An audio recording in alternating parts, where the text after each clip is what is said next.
Sa mga nagtatanong po, gaano na po ba katanda ang mundo natin? Natatanong po ako niyan. Pero, syempre, I believe this is the right time na sagutin ko na po, no? Ang mundo po ay, teka, umpisahan natin. Si Abraham, nung sinilang si Abraham 2,000 years after the creation. So 2,000 years. From Abraham to Jesus Christ is another 2,000 years. Hindi po ba? Alam naman natin yan. So 4,000 na yun. From Jesus Christ to our world right now, present world, 2,000 years. So, according to the Bible, ang mundo ay 6,000 years. Kaya yung mga nagsasabing billions of years, billions of that, wait a minute, teka muna. Parang iba yan. Okay, iba yan. Sabi ng mundo, ganito. Pero ang sabi naman ng Bible, ganito. Kanino kayo maniniwala? Kanino kayo lalagak ng faith ninyo? Saan kayo huhugot ng faith ninyo? Aba, siyempre sa Biblia na po ako. Amen. 6,000 years is a very long period of time, mga kapatid at kaibigan, mga kababayan ko. Hindi po yan kahapon lang. Matagal na po ang mundo. 6,000 taon na po ang mundo na nag-i-exist. So, yan pong gusto ko pong sabihin po sa inyo na ang mundo pong ito ay matanda na, no?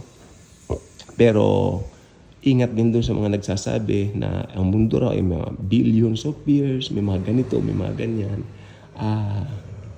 Maski saan mo pong tignan, no? May mga tao talagang ikukomplika ang Bible. Like si Charles Darwin. Do you remember Mr. Darwin's, anong tawag dito? Tayo raw ay galing sa monkey, evolution, sabi niya. Naniniwala ba kayo noon? Payag kayo na galing kayo sa unggoy?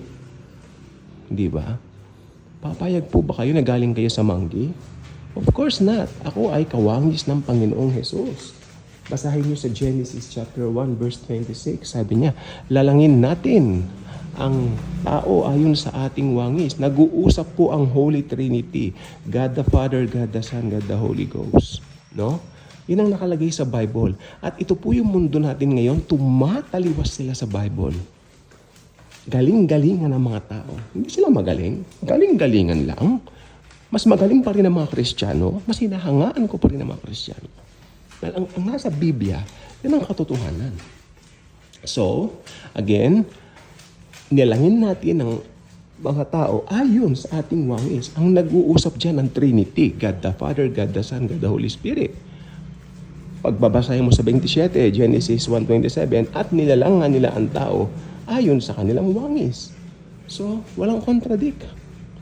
Amen? Hindi tayo galing sa monkey. Hindi tayo galing sa unggoy. Alam mo ang mga tao,